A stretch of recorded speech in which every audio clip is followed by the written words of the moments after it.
وقال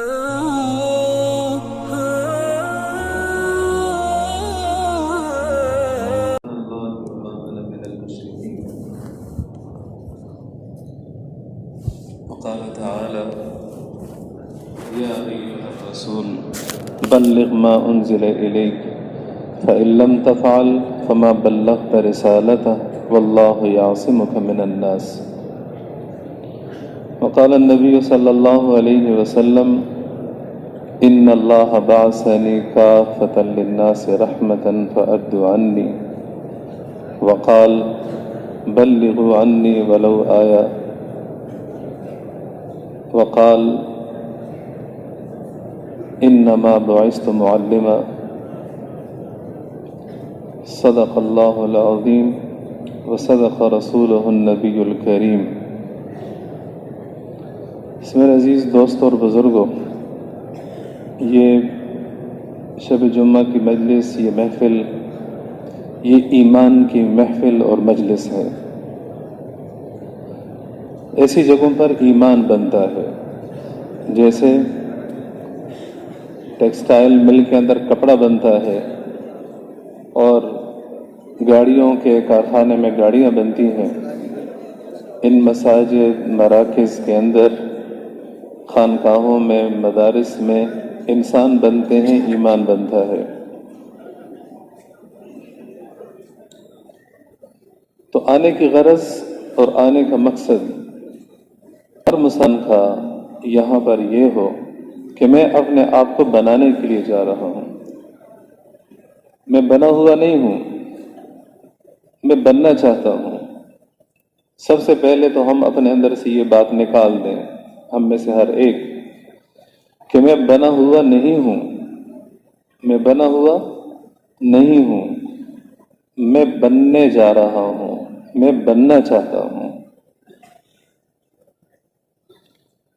اور اس محنت سے انسان بنتا ہے.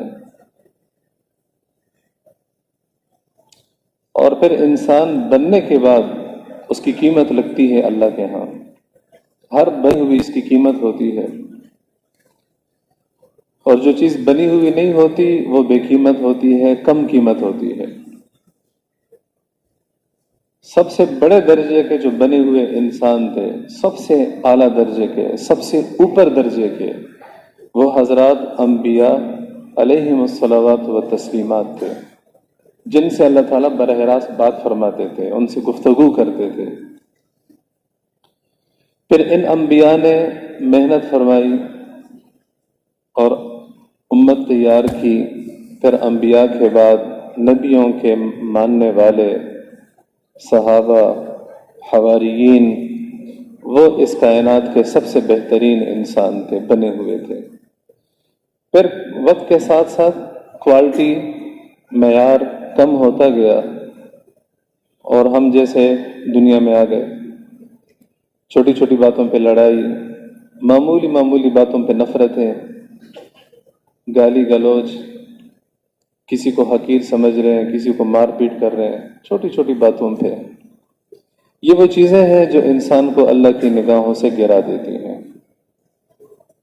انسان چھوٹا ہو جاتا ہے، چھوٹا. تو یہ محنت انسانیت کی محنت ہے، انسانیت کی. اللہ تعالیٰ نے جو نظام چلایا اس کائنات کا، انسانوں کو بنایا، دنیا کو بنایا، تو اللہ تعالیٰ نے انبیاء کو جو محنت عطا فرمائی، وہ محنت انسانیت کی محنت تھی کہ جاؤ اور میرے بندوں کو ان صفات پہ لے کر آؤ، ان کے اندر یہ خوبیاں پیدا ہونی چاہیے. پھر ان نبیوں پر کتابیں نازل ہوئیں، صحیفے ان کو ملے. آخر میں حضور پاک صلی اللہ علیہ وسلم کو اللہ تعالیٰ نے اس دنیا میں نبی بنا کر بھیجا، اور آپ کو اللہ تعالیٰ نے قرآن عطا فرمایا. تمام کتابوں کی ماں، سب سے افضل کتاب، تورات، انجیل، زبور کے بعد قرآن، یہ اللہ تعالیٰ نے دیا. اس قرآن کے اندر کیا ہے؟ کہتے ہیں نا کہ علماء فرماتے ہیں کہ ساری آسمانی کتابوں کا جو خلاصہ ہے وہ قرآن پاک ہے، اور قرآن کا جو خلاصہ ہے، پورا قرآن کسی ایک جگہ پہ دیکھنا چاہتے ہو تو وہ ہے سورہ فاتحہ، جو ہم نماز میں پڑھتے ہیں الحمدللہ سے لے کے آخر تک۔ اور پورے سورہ فاتحہ کا جو خلاصہ ہے وہ ہے ایاک نعبد و ایاک نستعین۔ کیا مطلب ہے؟ بندہ جو ہے وہ اللہ تعالیٰ سے کہتا ہے کہ میری زندگی کا جو وظیفہ ہے، جو میری زندگی کا مقصد ہے، وہ ہے تجھے راضی کرنا، تیرا بن کے رہنا، تیرے لیے میری جان قربان، تیرے لیے میرا مال قربان، تجھ پر میری بیوی بچے قربان، تجھ پر میری ہر چیز قربان۔ قل ان صلاتی، آپ کہہ دیجئے کہ میری عبادت ہے، بدنی عبادت ہے، وہ نسکی، اور میری مالی عبادت ہے، وہ محیایا، اور میری زندگی، وہ مماتی، اور میری موت، للہ رب العالمین، وہ صرف اللہ کے لیے ہے۔ میری زندگی، میری موت، میری چاہتیں، میری عبادتیں، میری تگ و دو، میری محنتیں، یا اللہ وہ سب تیرے لیے ہے۔ یہ ہے ایاک نعبد کا خلاصہ، میرا سب کچھ تیرا، میرا کچھ نہیں، سب تیرا ہے۔ وَإِيَّاكَ نَسْتَعِينُ، اور اس دنیا کی زندگی میں مجھے تجھے ہی لے کر چلنا ہے، تجھ سے ہی میں نے مدد لینی ہے، تیرے بغیر تو میں کچھ بھی نہیں۔ میں صدر ہوں، میں چیف آف آرمی سٹاف ہوں، میں ڈاکٹر ہوں، میں پیسے والا ہوں، میں طاقت والا ہوں، لیکن تیرے سوا تو میں کچھ بھی نہیں ہوں۔ یہ ہر مسلمان مرد عورت کے دل میں یہ بات اتر جائے کہ اللہ میں تیرے سوا کچھ بھی نہیں۔ اس دکان سے مجھے ساری دنیا بھی مل جائے اور تو ناراض ہو جائے تو مجھے نہیں چاہیے۔ اس جائیداد سے مجھے تقویت ملے اور تو ناراض ہو، تیری ناراضگی کے بدلے میں مجھے ساری دنیا نہیں چاہیے، کچھ بھی نہیں چاہیے۔ اس سیٹ اور اس عہدے سے مجھے دنیا میں عزت ملے اور تو مجھ سے ناراض ہو، مجھے نہیں چاہیے۔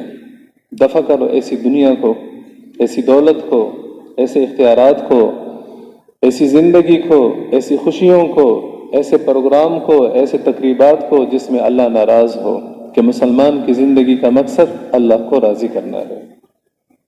وَرِضْوَانٌ مِّنَ اللَّهِ اکبر، اور اللہ کی رضا تو سب سے بڑی چیز ہے، باقی سب چیزیں چھوٹی ہیں۔ تو جس نے اس آیت پہ عمل کیا، ایاک نعبد و ایاک نستعین، تیری ہی عبادت کروں گا اور تجھ ہی سے مدد طلب کروں گا، دل کے اندر تجھے جگہ دوں گا اور کسی کو نہیں، تو اس نے پورے قرآن پہ عمل کر لیا۔ پورے قرآن میں یہی کچھ ہے۔ پورا قرآن آپ کو بتاتا ہے کہ اللہ کو کیسے راضی کرو گے، کیسے اللہ کی عبادت کرو گے۔ قرآن میں اللہ بتاتا ہے کہ آپ نے اللہ سے مدد کیسے لینی ہے، قرآن بتاتا ہے۔ پھر حضور پاک صلی اللہ علیہ وسلم نے، چونکہ قرآن تو نقوش ہے، تحریر ہے، زندگی حضور پاک صلی اللہ علیہ وسلم نے آ کے ہمیں بتائی، زندگی قرآن آپ کے اندر اتر گیا، قرآن حضور پاک صلی اللہ علیہ وسلم کے اندر اتر گیا، تو حضور پاک صلی اللہ علیہ وسلم چلتے پھرتے قرآن بن گئے۔ سبحان اللہ۔ حضرت عائشہ رضی اللہ عنہا سے کسی نے پوچھا کہ حضور کے اخلاق کیسے تھے، تو آپ نے ارشاد فرمایا کہ حضور کے اخلاق قرآن تھا۔ قرآن پڑھو، جو قرآن میں ہے وہ حضور کی زندگی میں ہے، تب آپ امام بن گئے۔ تو یہ دونوں چیزیں ضروری ہیں۔ قرآن دستور حیات ہے اور حضور پاک صلی اللہ علیہ وسلم کی زندگی طریقہ حیات ہے۔ لا الہ الا اللہ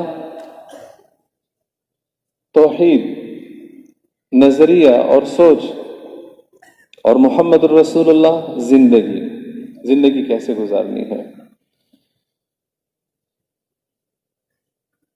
اللہ تعالیٰ کا ارشاد ہے، لَقَدْ كَانَ لَكُمْ فِي رَسُولِ اللَّهِ أُسْوَةٌ حَسَنَةٌ لِمَنْ كَانَ يَرْجُو اللَّهَ وَالْيَوْمَ الْآخِرَ وَذَكَرَ اللَّهَ كَثِيرًا، کہ اگر تم آئیڈیل زندگی اپنانا چاہتے ہو، پسندیدہ زندگی، معیاری زندگی. آپ ترماس لینے جاتے ہو نا بازار میں، بھئی مجھے ترماس چاہیے، چائنا والا نہیں چاہیے، جاپان والا چاہیے، چونکہ وہ کچھ دن چل جاتا ہے. چائنا والے ترماس میں چائے جلدی ٹھنڈی ہو جاتی ہے، شیشہ ٹوٹ جاتا ہے. تو کیا فائدہ ایسا لینے کا؟ تو مجھے اچھی چیز چاہیے، کپڑا اچھا چاہیے، جوتا چلنے والا اچھا چاہیے، سائیکل موٹر سائیکل اچھی کمپنی والا ہو. تو زندگی کون سی چاہیے؟ 2 نمبر یا 1 نمبر؟ 1 نمبر زندگی چاہیے. زندگی سے کیا مطلب؟ کہ میری زندگی میں کاروبار ہے تو کاروبار بھی میرا 1 نمبر ہو. میں زندگی میں خاوند بنوں گا تو 1 نمبر خاوند بنوں، بیٹا بنوں تو 1 نمبر بنوں، بیوی بنوں تو 1 نمبر بنوں، کسی کا دوست بنوں تو 1 نمبر، تاجر بنوں تو 1 نمبر، نہ کہ 2 نمبر. تو جس نے 1 نمبر بننا ہے وہ کس کی زندگی کو اپنائے، اور جس نے 2 نمبر بننا ہے، مارکیٹ میں خام مال بہت موجود ہے، جس کے پیچھے چلنا چاہے چلے، جس کے پیچھے چلنا چاہے. حضور کی سنتوں کو چھوڑ دے اور جس کی زندگی اختیار کرنا چاہے اختیار کر لے. قیامت کے دن حضور پاک صلی اللہ علیہ وسلم کا امتی بن کر نہیں اٹھے گا، جس کے پیچھے چلا ہے اسی کے ساتھ اٹھے گا.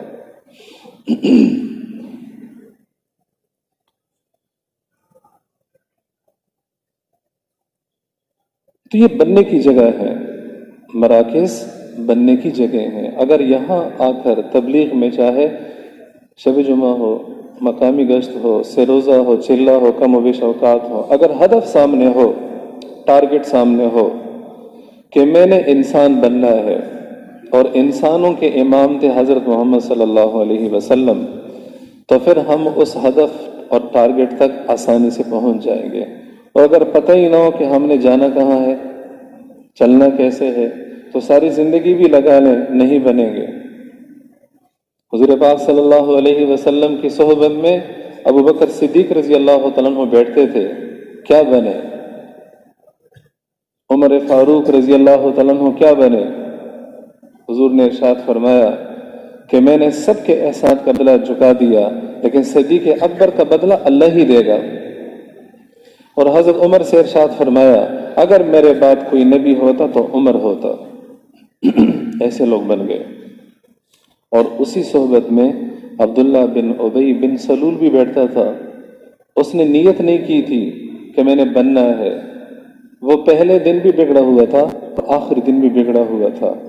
اور اب وہ اللہ ارشاد فرماتے ہیں ان المنافقین فی الدرک الاسفل من النار، وہ جہنم کے سب سے نچلے طبقے کے اندر اس وقت چل رہا ہے.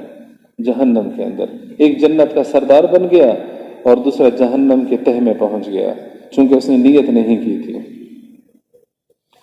تو دنیا میں ہمیں اللہ نے بھیجا ہے بننے کے لیے. اور کیا بننا ہے؟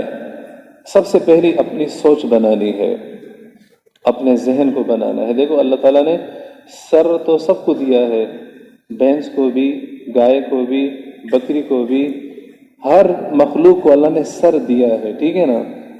اور اس سر کے اندر دماغ بھی ہے کہ نہیں ہے؟ لیکن اللہ نے ان کو عقل نہیں دی. عقل کس کو دی ہے؟ انسانوں کو دی ہے. کیوں؟ کہ انسان سوچ سکتا ہے اور جانور سوچ نہیں سکتے. اور صحیح سوچ سے ہی صحیح فیصلے ہو سکتے ہیں، غلط سوچ سے غلط فیصلے ہی ہوں گے. یا تو میں کسی کے بارے میں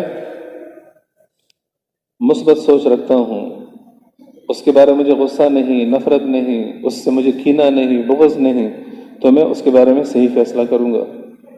اور یا کسی سے مجھے نفرت ہے، اس پہ غصہ ہے، اس سے دشمنی ہے، تو میں اس کے بارے میں جب بھی فیصلہ کروں گا غلط فیصلہ کروں گا. تو یہ صلاحیت اللہ نے انسان کو عطا کی ہے.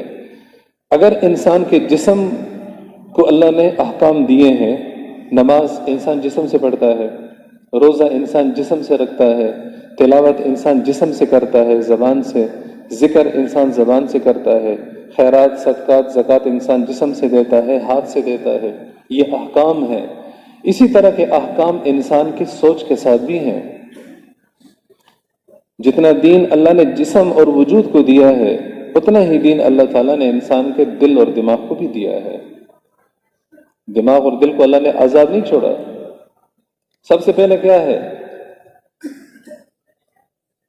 وَعَلَمُ وَعَلَمْ أَنَّهُ لَا إِلَٰهَ إِلَّا اللَّهُ، سب سے پہلے یہ سوچ ہے کہ اللہ کے سوا کوئی معبود نہیں ہے، بس کوئی معبود نہیں، کوئی رازق نہیں، کوئی خالق نہیں، کوئی موت دینے والا نہیں، کوئی زندگی دینے والا نہیں، کوئی عزت دینے والا نہیں، کوئی ذلت دینے والا نہیں، کوئی کامیابی دینے والا نہیں، کوئی ناکامی دینے والا نہیں۔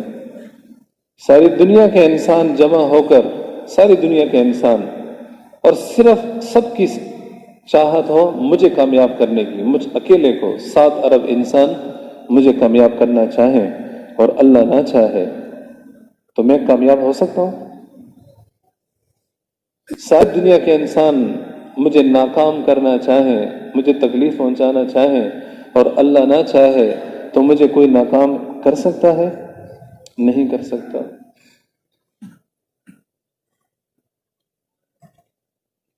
پھر ایک دکاندار کو دوسرے دکاندار پہ غصہ کیوں آتا ہے؟ یار میرے کریانے کی دکان تھی، اس نے بھی ساتھ میں کھول دی، اب میرے پاس گاہک کم آئیں گے، ان کے پاس بھی جائیں گے، میرا نقصان ہوگا۔ کیوں؟ بھائی جائیداد میں سے اپنی بہن کو حصہ کیوں نہیں دیتا؟ بڑا بھائی اپنے چھوٹے بھائی کو کیوں نہیں دیتا؟ کیوں کچہریوں میں کیس چلے گئے بھائیوں کے، رشتہ داروں کے، کہ وہ یہ سمجھتا ہے کہ میرا نفع اور نقصان اس میں ہے، یا وہ یہ سمجھتا ہے کہ میرا نفع نقصان اللہ کے ہاتھ میں ہے؟ بتاؤ، اگر وہ یہ سمجھتا کہ عزت، ذلت، خوشی، غمی، کامیابی، ناکامی یہ اللہ کے ہاتھ میں ہے تو کیا وہ ایسا کرتا؟ بتاؤ، وہ کس چیز پہ یقین رکھتا ہے؟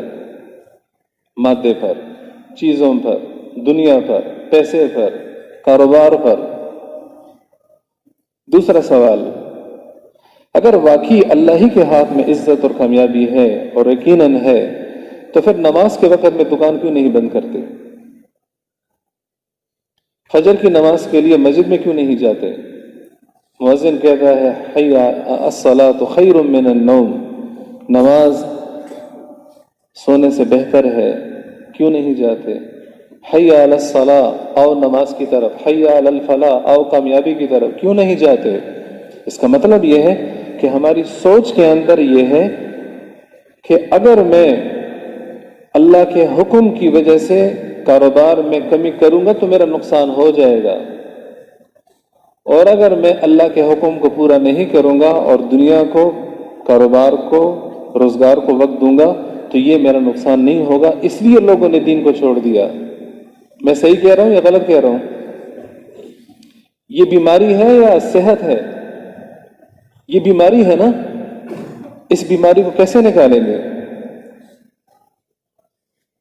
دیکھو نا، آج کل یہ کورونا کی جو وبا ہے پھیلی ہوئی ہے، کسی کو کھانسی بھی شروع ہو جائے، جو محتاط لوگ ہیں پہلے تو ماسک لگاتے ہیں، احتیاط کرتے ہیں، اور اس کے بعد پھر ڈاکٹر کے پاس جاتے ہیں، چیک کرواتے ہیں، پھر اپنے آپ کو بند کر دیتے ہیں کہ کہیں میری یہ زندگی موت میں نہ بدل جائے۔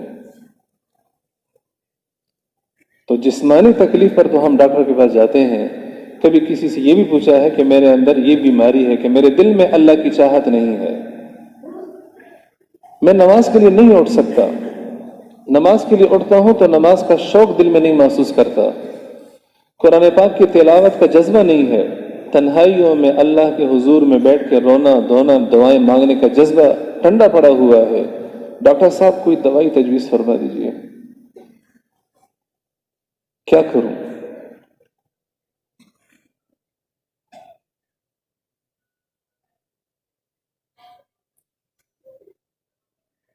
حضور پاک صلی اللہ علیہ وسلم کے پاس ایک آدمی آیا، یا رسول اللہ مرنے کو دل نہیں چاہتا۔ آپ کسی کے پاس گئے ہیں یہ پوچھنے کے لیے؟ میں گیا ہوں کسی کے پاس پوچھنے کے لیے کہ پیسے کمانے کو دل چاہتا ہے، کس کس کا نہیں چاہتا؟ ہاتھ کھڑا کرے، کس کا دل چاہتا ہے کہ میں پیسے نہ کماؤں، دنیا میرے پاس نہ ہو؟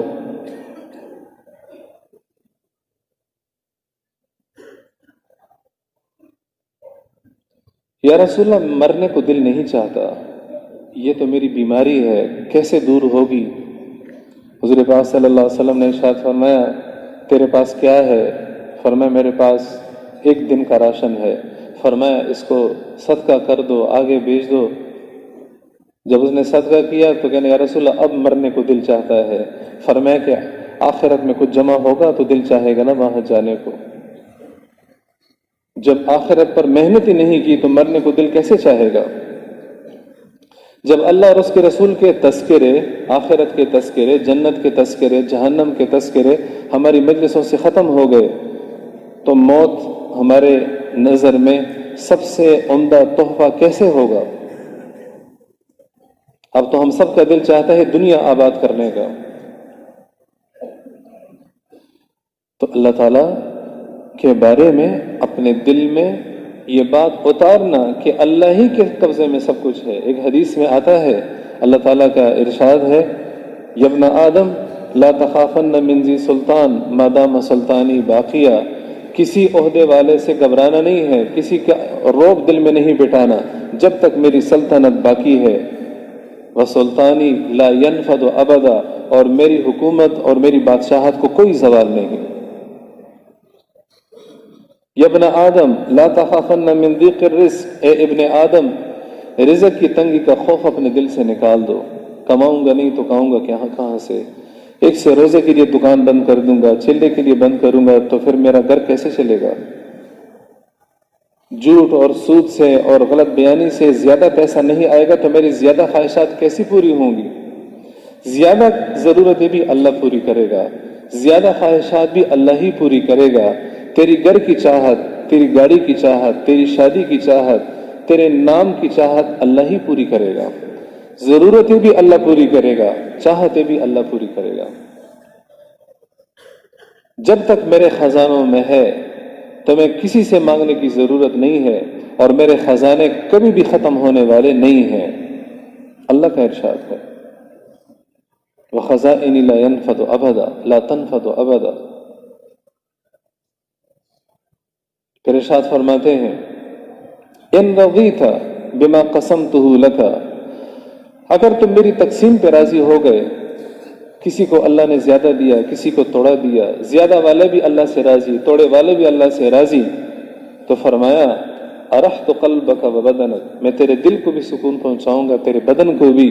وکنت عندی محمودا، اور تو میرے نزدیک پسندیدہ شخص ہوگا۔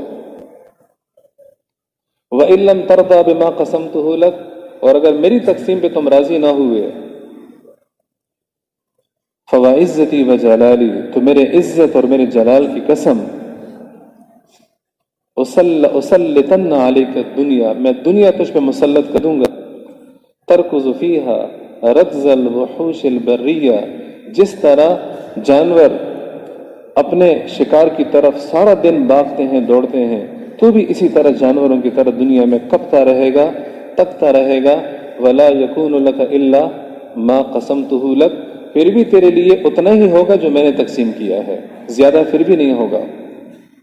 مَنْ كَانَ يُرِيدُ الْعَاجِلَ عَجَّلْنَا لَهُ فِيهَا مَا نَشَاءُ لِمَن نُّرِيدُ ثُمَّ جَعَلْنَا لَهُ جَهَنَّمَ يَصْلَاهَا مَذْمُومًا مَدْحُورًا، جو دنیا کا طالب ہوگا، جو دنیا سے دنیا کو ہی چاہے گا،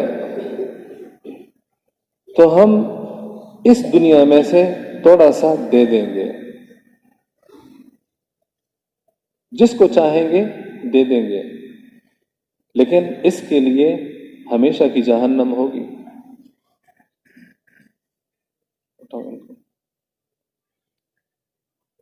وَمَنْ أَرَادَ الْآخِرَةَ وَسَعَى لَهَا سَعْيَهَا وَهُوَ مُؤْمِنٌ فَأُولَئِكَ كَانَ سَعْيُهُمْ مَشْكُورًا، جو اس دنیا سے آخرت کو چاہے گا، جو اس دنیا سے آخرت کو چاہے گا، تو میں ان کی اس چاہت کی قدر کروں گا۔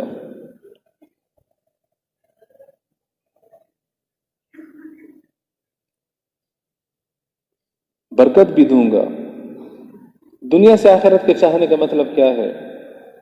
دنیا میں رہتے ہوئے انسان اللہ کو راضی کر لے، کاروبار سے اللہ کو راضی کر لے، اپنی ملازمت سے اللہ کو راضی کرے، اپنی سیاست سے اللہ کو راضی کرے، اپنی ذمہ داری سے اللہ کو راضی کرے، اپنی غربت سے اللہ کو راضی کرے، اپنی مالداری سے اللہ کو راضی کرے، اپنی غربت سے کیسے اللہ کو راضی کریں؟ غریب اللہ نے بنایا ہے، لیکن ذلیل ہم اپنے آپ کو خود کر دیتے ہیں۔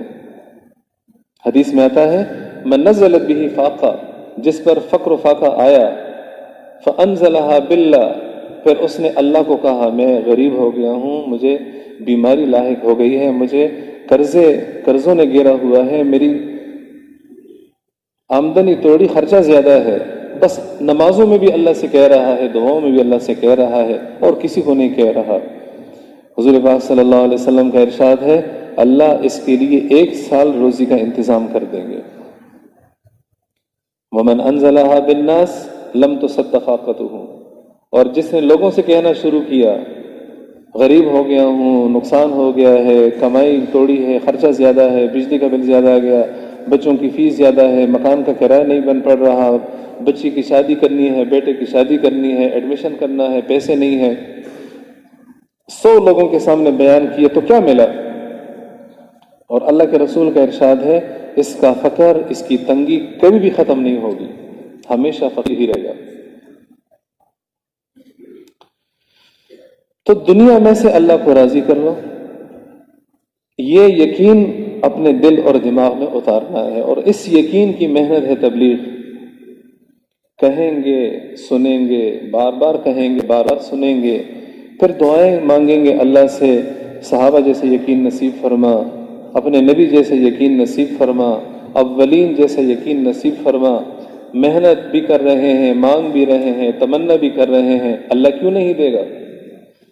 اللہ دے گا، اس دور میں بھی دے گا، اس دور میں بھی یقین والے ہوں گے اور ہیں، اور مزید پیدا ہوں گے۔ تو سب سے پہلے یہ سوچ، پھر محمد الرسول اللہ صلی اللہ علیہ وسلم، اس کا تعلق بھی دل اور دماغ سے بھی ہے، جسم سے بھی ہے۔ دل اور دماغ سے یہ ہے کہ میرا پیشوا، میرا امام زندگی کے تمام شعبوں میں، بازار میں، عدالت میں، کچہریوں میں، معاشرت میں، میرے گھر میں، میری زندگی کے تمام شعبوں میں میرا امام کون ہے؟ میرا امام کون ہے؟ حضرت محمد صلی اللہ تعالی علیہ وسلم ہے۔ امام کے پیچھے نماز ہم نے پڑھی ہے مغرب کی، 3 رکعتیں انہوں نے پڑھائی ہیں۔ جب وہ رکوع میں چلا گیا ہم رکوع میں چلے گئے، جب وہ سجدے میں گیا ہم سجدے میں گئے، جب وہ اٹھا تو ہم اٹھے۔ اگر ہم امام کے پیچھے نیت باندھنے کے بعد ان سے پہلے رکوع سجدے میں چلے جاتے اور ان سے پہلے سلام پھیر لیتے، چاہے ہم 3 رکعت ہی پڑھتے، تو علماء کہتے ہیں کہ تمہاری نماز نہیں ہوئی، کہ تم نے امام سے پہلے ہی پڑھ لی۔ یا میں کہتا ہوں کہ امام صاحب نے تو جلدی نماز پڑھائی ہے، میں ذرا دیر سے نماز پڑھوں گا۔ امام رکوع میں چلا گیا، میں قیام میں ہوں، امام سجدے میں چلا گیا، میں رکوع میں آ گیا، امام نے سلام پھیر لیا اور میں ابھی 10 منٹ کے بعد سلام پھیروں گا تاکہ مجھے زیادہ ثواب ملے۔ بھئی امام سے پہلے نماز ختم کرنا یا امام کے 10 منٹ کے بعد نماز ختم کرنا، کیا ان دونوں صورتوں میں نماز ہو جائے گی؟ تو اگر میں اپنی زندگی میں حضور سے آگے جاؤں گا یا حضور سے بہت پیچھے رہ جاؤں گا تو کیا میری زندگی اس امام کے پیچھے سمجھی جائے گی؟ نہیں۔ پھر یہ زندگی کس کی ہے؟ یہ تمہاری اپنی ہے، یہ نہ اللہ کی ہے نہ اس کے رسول کی ہے۔ اس کی فکر کرو، امام کے پیچھے چلو، اس کو اپنا پیشوا بناؤ۔ کیا مطلب؟ کاروبار میں پوچھو کہ میرے نبی کا طریقہ کیا ہے، شادی کے وقت پوچھو میرے نبی کا طریقہ کیا ہے، اولاد کی تربیت کے وقت پوچھو میرے نبی کا طریقہ کیا ہے، رشتہ داروں کے ساتھ پوچھو میرے نبی کا طریقہ کیا ہے، مسجد میں پوچھو میرے نبی کا طریقہ کیا ہے۔ یہ جو پٹے کے اندر اینٹیں بنتی ہیں، اینٹیں تو دیکھی ہے نا آپ نے؟ اینٹ دیکھی ہے نا؟ یہ کچی مٹی سے بنتی ہیں، اس کا ایک سانچہ ہوتا ہے جسے قالب کہتے ہیں، لوہے کا بنا ہوتا ہے، اس کے اندر مارکر بھی ہوتا ہے، اس کے اوپر نمبر نام لکھا ہوتا ہے، اس کے اندر مٹی ڈالتے ہیں، خوب اس کو دباتے ہیں، پھر اس کو الٹا کرتے ہیں، اٹھاتے ہیں، تو اسی طرح کی اینٹ بنی ہوئی ہوتی ہے۔ پھر اسی ایک سانچے سے ہزاروں لاکھوں اینٹیں بناتے ہیں، ایسے ہی ہے نا؟ پھر اس کو پکاتے ہیں بھٹے میں، پھر وہ سخت ہو جاتی ہے،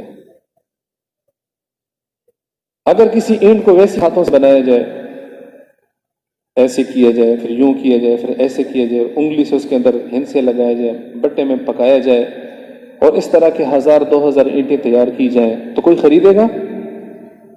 اوکے یار، کوئی موٹی، کوئی پتلی، کوئی لمبی، کوئی مختصر، کوئی اونچی، کوئی نیچے، مجھے تو ایک سائز والی چاہیے، تب میرا گھر خوبصورت بنے گا۔ تو جو میرے نبی کے سانچے میں ڈلے گا، نبی ایک سانچہ ہے، جو میرے نبی کے سانچے میں ڈلے گا وہ تو نکلے گا انسان بن کر، وہ معاشرے میں بھائی بھی بن سکتا ہے، بہن بھی بن سکتا ہے، بیوی بھی بن سکتی ہے، دوست بھی بن سکتا ہے، تاجر بھی بن سکتا ہے، سیاستدان بھی بن سکتا ہے، بادشاہ وزیر بن سکتا ہے، ڈاکٹر بن سکتا ہے، فوجی پولیس بن سکتا ہے، سب کچھ بن سکتا ہے۔ اور جو میرے نبی کے سانچے سے نکل کے نہیں آئے گا وہ کہیں بھی نہیں فٹ ہو سکتا، وہ اچھا خاوند بن ہی نہیں سکتا، وہ اچھا بیٹا، سیاستدان، وزیر اعظم، صدر، کچھ بھی نہیں بن سکتا۔ وہ جہاں بھی ہوگا ایک بدنما شکل ہوگا، بیوی اس سے تنگ ہوگی، بچے ان سے تنگ ہوں گے، عوام ان سے تنگ ہوگی، وہ ہر ایک کے لیے اذیت کا سبب ہوگا۔ یہ ہے محمد رسول اللہ۔ اس کے بغیر ممکن ہی نہیں ہے کہ اللہ کے ہاں ہماری قبولیت ہو۔ اللہ تعالیٰ کا ارشاد ہے فَلَا وَرَبِّكَ لَا يُؤْمِنُونَ، ترجمہ دیکھو، نہیں نہیں، وَرَبِّكَ، میرے حبیب تیرے رب کی قسم، لا یؤمنون، یہ میرے نزدیک ایمان والے نہیں ہو سکتے۔ خلاصہ کیا ہوا؟ میرے نزدیک ان کا ایمان قابل قبول ہی نہیں ہے، تیرے رب کی قسم۔ اللہ تعالیٰ اپنے حبیب کی شان بڑھانے کے لیے اپنی طرف نسبت کر کے اپنی قسم کھا کے فرماتے ہیں تیرے رب کی قسم، ان کا ایمان میرے نزدیک قبول ہی نہیں ہے۔ حتی یحکموک فیما شجر بینہم، جب تک یہ آپ کو اپنا فیصل نہیں مانتے۔ فیصلہ کرنے والا، ان کے معاملات کاروبار میں، ان کے معاملات خاندان میں، ان کے معاملات زمین وغیرہ کے لین دین میں جب آپس میں بگڑ جائیں، تو جب تک میرے حبیب تیری شریعت کے اوپر یہ فیصلہ نہیں کریں گے اور تجھے اپنا سب کچھ نہیں سمجھیں گے، تو میں اللہ یہ کہتا ہوں کہ ان کا ایمان میرے نزدیک کوئی حیثیت نہیں رکھتا۔ اے زمین والوں، تمہیں زمین مبارک ہو، چھین لی، دکان چھین لی، پیسے چھین لیے، پرائی زمین پہ دعویٰ کر لیا، پرائے پلاٹ پہ لڑائی جھگڑا قائم کر دیا، تجھے یہی مبارک ہو۔ اللہ کہتا ہے تیرا ایمان ختم ہو گیا۔ فیما شجر بینہم، فیما شجر بینہم کا مطلب ہے اپنی زندگی کے تمام چھوٹے بڑے امور میں جب تک تجھے اپنا امام نہیں مانیں گے، میرے نزدیک ان کا ایمان قبول نہیں ہے۔ ثم لا يجدوا في انفسهم حرجا، اور جب آپ فیصلہ کر لیں پھر ان پر وہ فیصلہ ناگوار بھی نہ گزرے۔ اپنے دلوں کو سمجھائیں۔ ایک آدمی نے زمین پہ قبضہ کر لیا تھا، حضور نے فیصلہ کیا کہ واپس کر دو، اور اس نے واپس کر دیا، چیز ہاتھ سے چلی گئی، لیکن اس کو یہ خوشی تھی کہ میرے رسول صلی اللہ علیہ وسلم کے فیصلے پر میں نے اپنا موقف بدلا، تو لہٰذا میری آخرت میں کامیابی ہو گئی، لہٰذا مجھے اس پہ خوشی ہے۔ وَيُسَلِّمُوا تَسْلِيمًا، اور اپنے آپ کو تیرے سپرد کر دیں، اپنی منمانی چھوڑ دیں، اپنی مرضی چھوڑ دیں، تیری مرضی پہ آ جائیں، اپنے جذبات کو چھوڑو، اپنی مرضی کو چھوڑو، اپنی انا کو چھوڑو، اور اپنے نبی کی غلامی میں آ جاؤ۔ یہ ہے محمد الرسول اللہ۔ اور دوسری بات یہ ہے کہ جب تک ہم اللہ اور اس کے رسول کے بارے میں نہیں جانتے، ہم ان کو عزت نہیں دے سکتے، ہم ان کے راستے پہ نہیں چل سکتے، جانتے ہی نہیں ہیں۔ اس کی آپ کو کیا مثال دوں؟ ایک پولیس والا بہت بڑا افسر ہے، مولانا تاج امین صاحب ان کی مثال دیتے تھے، مولانا عبد الخالق صاحب ان کے دوست تھے اور وہ DIG تھے، تو وہ سول کپڑے میں مولانا صاحب کے ساتھ جا رہے تھے اور سامنے وہ دروازہ بند تھا اور وہاں پر ایک کانسٹیبل کھڑا تھا، تو ان سے کہا دروازہ کھولو، وہ کہہ رہے ادھر سے آ جاؤ، تو انہوں نے کہا وہ راستہ بہت لمبا ہے، دروازہ کھول دو، تو انہوں نے کہا میرے پاس چابی نہیں ہے، تو انہوں نے کہا میں عبد الخالق ہوں۔ یس سر، جی سر۔ اسی وقت پاؤں تلے زمین نکل گئی کہ یہ تو اتنا بڑا افسر ہے، ابھی مجھے نوکری سے نکال دے، مجھے سزا دے، جی مجھے معاف کر دو، مجھے معاف کر دو۔ چابی نکال دی، تالا کھول لیا۔ پہلے پتہ نہیں تھا تو حکم نہیں مان رہے تھے، پھر جب پتہ چل گیا تو مان گئے۔ ہمیں میرے عزیزوں اللہ کے بارے میں نہیں پتا، تبلیغ میں نکل کر اس کا تذکرہ کرنے سے اللہ کی عظمت ہمارے دلوں میں پیدا ہوگی۔ اللہ کے رسول کے بارے میں نہیں پتا، اس وجہ سے ان کی سنتوں کو ہم ہوا میں اڑا دیتے ہیں، جیسے کاغذ کے پرزے پرزے کر کے ہوا میں اڑا دیتا ہے، ایسے ہم پیارے نبی کی کتنی سنتوں کو ہوا میں اڑا دیتے ہیں، کیونکہ ہمیں ان کے بارے میں پتہ نہیں ہے۔ تو پہلے پتہ کر لیں، علم حاصل کر لیں۔ معاذ بن جبل رضی اللہ تعالی عنہ جو علماء کے امام ہیں، قیامت کے دن ان کے ہاتھ میں علماء کا جھنڈا ہوگا، وہ ارشاد فرماتے ہیں العلم امام، کہ علم امام ہے، والعمل تابعہ، اور عمل اس کا تابع ہے۔ پہلے علم آتا ہے پھر عمل آتا ہے۔ علماء کے پاس جاؤ، ان سے سیکھو، اپنی زندگی کے مسائل علماء سے پوچھو، نماز کے مسائل، طہارت کے مسائل، طلاق کے مسائل تو پوچھتے ہیں، لیکن معاشرت کے مسائل، کاروبار کے مسائل نہیں پوچھتے، زمینوں کے مسائل نہیں پوچھتے۔ علماء سے پوچھو، کم سے کم عمل نہ بھی ہو اتنا تو افسوس ہوگا کہ غلط کر رہا ہوں۔ اگر غلط بھی کر رہے ہو، علم بھی نہیں ہے تو کہے گا ٹھیک کر رہا ہوں، تو ایمان بھی چلا جائے گا۔ یہ ضروری ہے۔ اور نماز کے ذریعے سے اللہ تعالیٰ سے تعلق قائم ہوتا ہے، نماز کے ذریعے سے، تلاوت کے ذریعے سے، ذکر کے ذریعے سے۔ حضرت علی رضی اللہ تعالیٰ عنہ کا ارشاد ہے کہ جب میرا دل چاہتا ہے کہ میں اللہ سے باتیں کروں، جیسے میں آپ سے باتیں کر رہا ہوں، میرا دل چاہے میں اللہ سے باتیں کروں تو پھر میں نماز کی نیت باندھتا ہوں، پھر میں اللہ سے باتیں کرتا ہوں۔ الحمدللہ رب العالمین الرحمن الرحیم مالک یوم الدین ایاک نعبد و ایاک نستعین، تیری ہی عبادت کروں گا، تجھ ہی سے مدد طلب کروں گا۔ اہدنا الصراط المستقیم، یا اللہ مجھے سیدھا راستہ دکھا، سیدھے راستے پہ چلا۔ صراط الذین انعمت علیہم، ان لوگوں کا راستہ جن پر تو نے انعام کیا، غیر المغضوب علیہم ولا الضالین، نہ کہ ان لوگوں کا راستہ جن سے تو ناراض ہو گیا، جن پر تم نے غضب فرمایا، لعنت فرمائی۔ یہود و نصارہ کے راستے پہ مجھے نہ چلا، مجھے نبیوں کے راستے پہ چلا، صدیقین، شہداء، صالحین کے راستے پر چلا۔ یہ اللہ سے باتیں ہیں۔ اور جب میرا دل چاہتا ہے اللہ مجھ سے بات کرے تو پھر میں قرآن پاک کی تلاوت کرتا ہوں، پھر میں کہتا ہوں میرا اللہ یہ کہہ رہا ہے، میرا اللہ یہ کہہ رہا ہے، میرا اللہ مجھ سے باتیں کر رہا ہے۔ اب اگر اللہ کی باتوں کی سمجھ ہی نہ آئے پھر بھی فائدہ ہے، فائدے سے پھر بھی خالی نہیں، لیکن اس سے زندگی نہیں بنے گی۔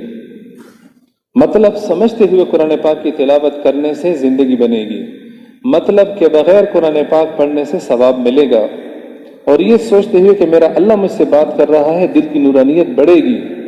قرآن پاک کی تلاوت ایسی چیز ہے، سمجھ کر پڑھو بغیر سمجھے پڑھو، اللہ کا قرب، اللہ کی محبت حاصل ہوتی ہے۔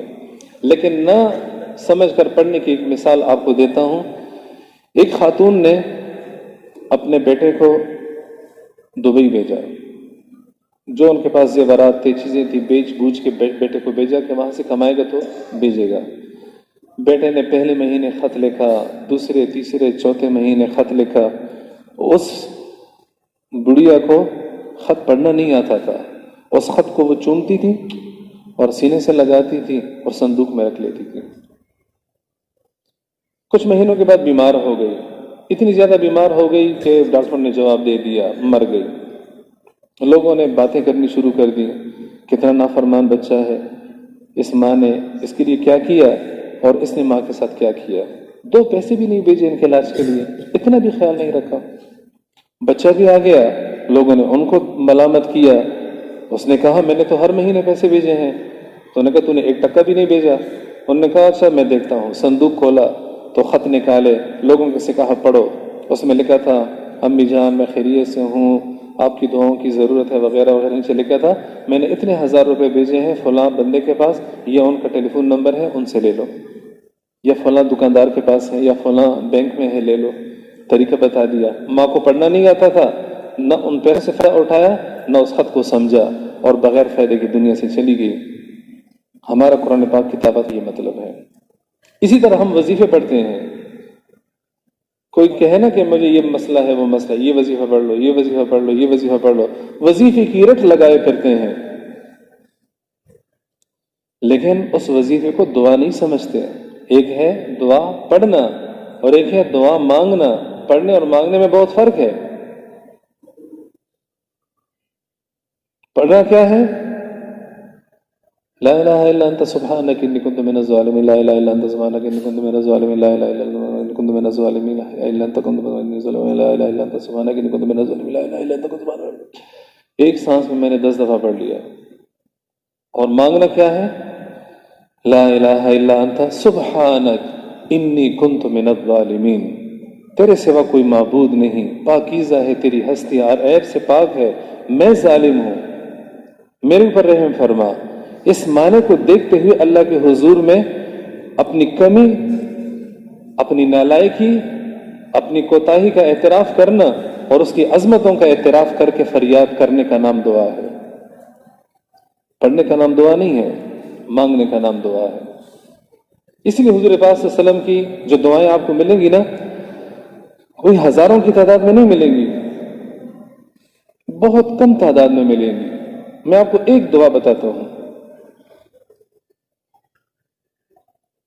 حسبی اللہ لا الہ الا هو علیہ توکلت وہو رب العرش العظیم. کتنی بڑی دعا ہے؟ حسبی اللہ لا الہ الا هو علیہ توکلت وہو رب العرش العظیم. 5 سیکنڈ 4 سیکنڈ میں پڑھ لیا میں نے.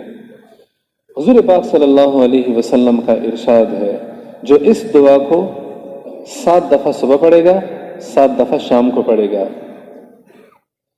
جس مقصد کے لیے پڑھے گا, جس مہم کے لیے پڑھے گا, اس کے لیے کافی ہو جائے گا. پیارے نبی کا ارشاد ہے, زمین آسمان سے زیادہ وزنی ہے, کافی ہو جائے گا.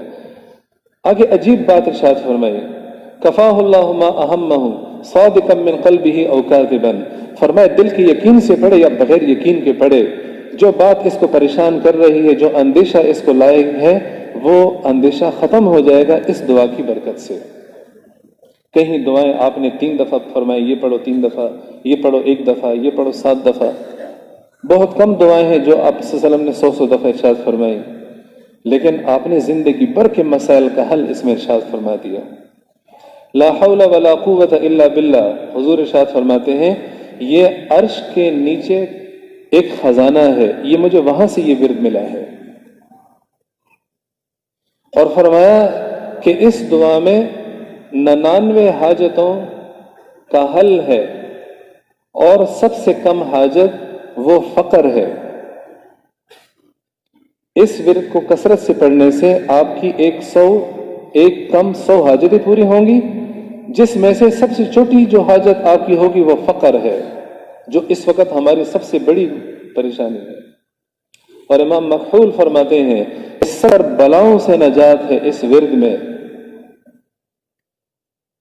اور سب سے کم ہے فرمایا کہ وہ فقر و فاقہ ہے. لیکن پڑھنے والے کتنے ہیں؟ کوئی نہیں. اس دعا میں کیا ہے؟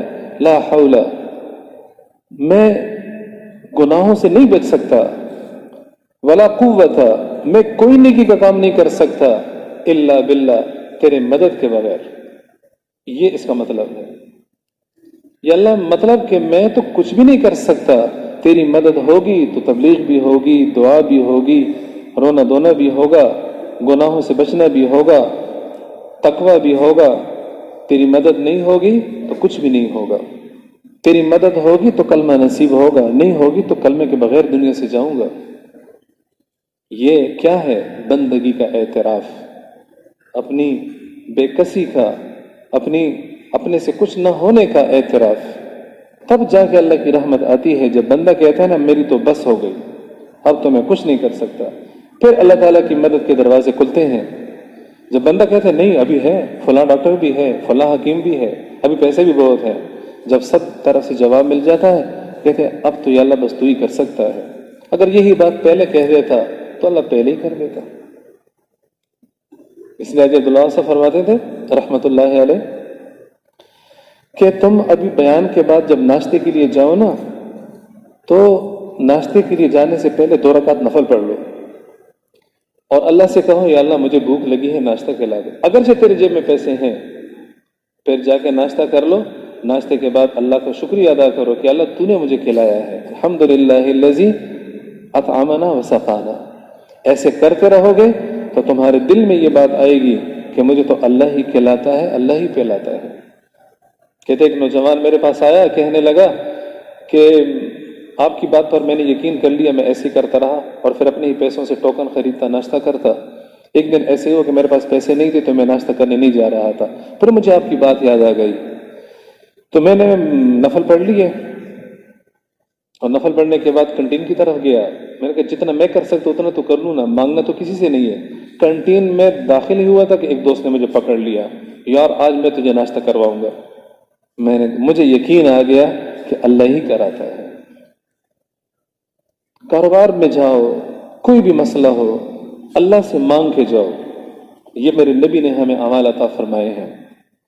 اور آخری بات، ابھی مشورے میں پیر صاحب نے جس بات سے ابتدا کی وہ یہ کہ حاجی عبدالوہاب صاحب رحمۃ اللہ علیہ نے فرمایا کہ جس مسلمان کو بھی دیکھو اسے جنتی سمجھو، اسے کیا سمجھو؟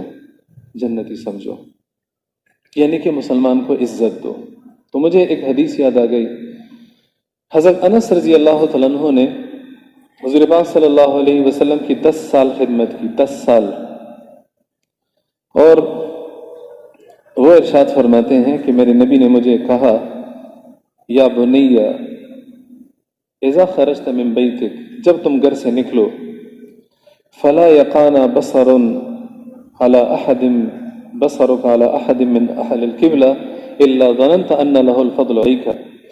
تم جب گھر سے نکلو تمہاری نظر جس مسلمان پر بھی پڑے، چاہے وہ اپنے آپ کو بریلوی کہتا ہے، چاہے وہ اپنے آپ کو دیوبند، جس جماعت کا بھی کہتا ہے، جب تمہاری اس میں نظر پڑے تو تم نے اسے اپنے آپ سے افضل سمجھنا ہے، اپنے آپ سے افضل سمجھنا ہے۔ اگرچہ اس کا عمل تجھ جیسا نہ ہو، تم نماز پڑھتے ہو، تمہیں پتہ ہے وہ نماز نہیں پڑھتا، تمہارے منہ پہ داڑھی ہے، اس کے منہ پہ داڑھی نہیں ہے، تم نے تبلیغ میں بہت وقت لگایا اور اس نے ایک سے روزہ بھی نہیں لگایا، لیکن پھر بھی اسے اپنے سے افضل سمجھنا ہے۔ کیوں؟ کہ پتہ نہیں کہ خاتمہ ایمان پر کس کا ہوتا ہے، تیرا یا اس کا؟ خاتمے کا پتہ نہیں ہے۔ تو مسلمان کو عزت دینا، مسلمان کو اپنے سے افضل سمجھنا۔ تو آج نیت کرتے ہیں نا اپنے علاوہ سب کو اپنے سے بہتر سمجھیں گے۔ اور میں آپ کو اپنے نبی کا بتاؤں، یہ تو حضرت انس سے فرما رہے ہیں نا، حضور کی اپنی سوچ کیا تھی۔ فرمایا اللہم جعلنی فی عینی صغیرہ وفی اعین الناس کبیرہ، یا اللہ مجھے میری اپنی نگاہوں میں چھوٹا بنا دے کہ میں اپنے آپ کو کم درجے والا سمجھوں اور لوگوں کی نظروں میں مجھے بڑا کر دے۔ دوسری دعا ہے اللہم وفی انفسنا لک رب فضللنا وفی اعین الناس فعظمنا، یا اللہ ہمیں اپنی آپ میں، اپنی جان میں اپنے آپ کو کم سمجھنے کی توفیق دے دے اور لوگوں کی نگاہوں میں عظیم سمجھنے کی توفیق دے دے کہ لوگ ہمیں بڑا سمجھیں، لوگ ہمیں بڑا سمجھیں۔ تو مسلمان کو اللہ کے رسول کا ارشاد ہے کہ کسی مسلمان کو حقیر مت سمجھنا، کسی مسلمان کو چھوٹا مت سمجھنا۔ اگر تم کسی مسلمان کو حقیر سمجھو گے تو تم خود اللہ کی نگاہوں سے گر جاؤ گے۔ کفا بالمرء شرا ان یحقر اخاہ المسلم، کسی مسلمان کے شریر ہونے کے لیے، برا ہونے کے لیے بس اتنا کافی ہے کہ وہ دوسروں کو کم سمجھے،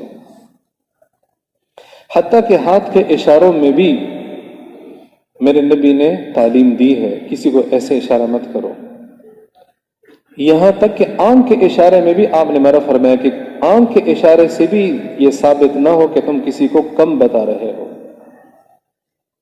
یا ایھا الذین آمنوا لا یسخر قوم من قوم عسى ان یکونوا خیرا منہم، اے ایمان والو کوئی کسی کو کم نہ سمجھے، شاید وہ مرد جسے تم کم سمجھتے ہو وہ تجھ سے بہتر ہو، ولا نساء من نساء، اور نہ کوئی عورت کسی عورت کو کم سمجھے، عسى ان یکن خیرا منہن، ہو سکتا ہے وہ عورت اس سے بہتر ہو، ولا تنابزوا بالالقاب، اور لوگوں کو برے القاب سے مت پکارو، او کالیا،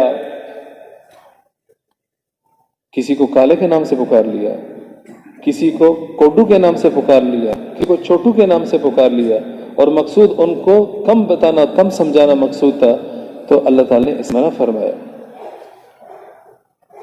وَلَا تَلْمِزُوا أَنفُسَكُمْ، فرمایا کہ کسی کے ساتھ کسی کا مذاق نہ اڑاؤ، نہ زبان سے نہ اشاروں سے، جیسے ہم اشاروں سے کہہ دیتے ہیں، آنکھ کے اشارے سے، ہاتھ کے اشارے سے، کسی کے خاندان کے اشارے سے، کسی کے ماں کے اشارے سے، جب ہم کم بتاتے ہیں تو اللہ کی نظروں سے انسان گر جاتا ہے۔ اگر اپنے آپ کو اللہ کی نظروں میں اونچا کرنا ہے، بڑے مرتبے بڑی منزلت والا بنانا ہے، تو سب کو عزت دو۔ علماء فرماتے ہیں اپنی اولاد کو عزت دو، اپنی بیوی کو عزت دو، اپنے بھائیوں کو عزت دو، اپنے دوستوں کو عزت دو، اپنے چھوٹوں کو عزت دو، اپنے بڑوں کو عزت دو۔ اور ایک حدیث میں آتا ہے ان من اجلال اللہ اکرام ذی الشیبۃ المسلم، کہ کسی سفید داڑھی والے بوڑھے آدمی مسلمان کی عزت کرنا، ان کا اکرام کرنا، یہ اللہ کی عظمت میں داخل ہے۔ جیسے کہ تو نے اللہ کی عظمت کی، جیسے تو نے اللہ کو بڑا مقام دیا، تو یہ مسلمانوں کو عزت دینا یہ اللہ کو عزت دینے کے مترادف ہے، چونکہ مخلوق کس نے بنائی ہے؟ اللہ نے بنائی ہے۔ جب ہم ان کو دل میں نہیں جگہ دیں گے تو اللہ کے مخلوق کی حق تلفی ہوگی، ناانصافی ہوگی۔ اور ایک حدیث میں اللہ کے رسول نے خانہ کعبہ کو مخاطب کر کے ارشاد فرمایا کہ تو کتنی عزت والا ہے اور اللہ کے ہاں تیرا کتنا بڑا اونچا مقام ہے،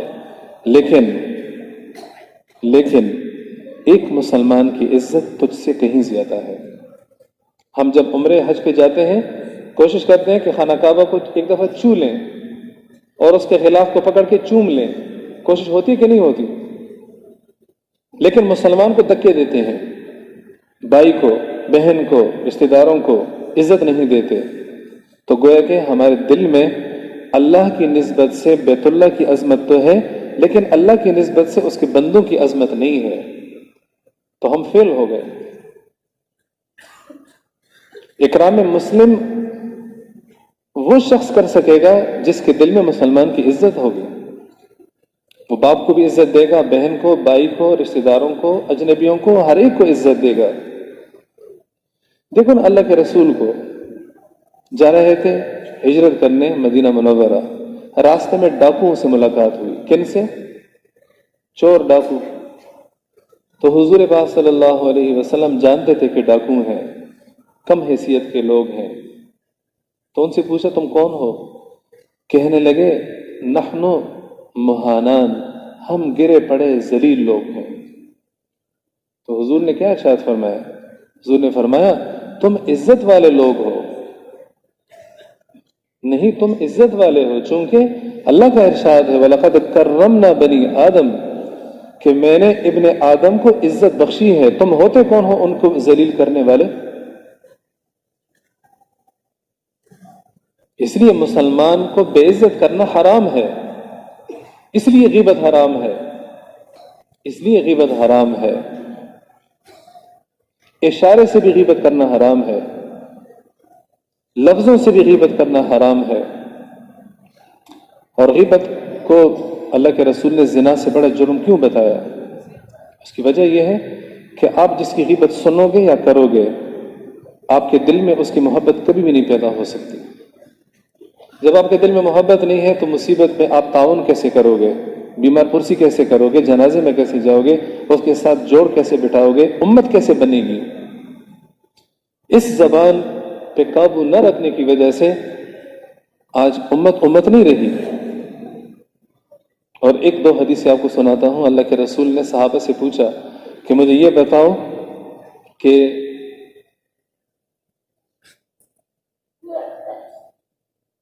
اسلام کا سب سے مضبوط عمل کیا ہے؟ صحابہ نے کہا نماز۔ حضور نے فرمایا نماز بڑی عبادت ہے، لیکن جو میں پوچھ رہا ہوں وہ نہیں۔ انہوں نے کہا جہاد، حضور نے فرمایا نہیں۔ انہوں نے کہا روزہ، فرمایا نہیں۔ انہوں نے کہا زکوٰۃ، فرمایا نہیں۔ پھر صحابہ نے کہا یا رسول اللہ، اسلام کا سب سے مضبوط عمل کیا ہے؟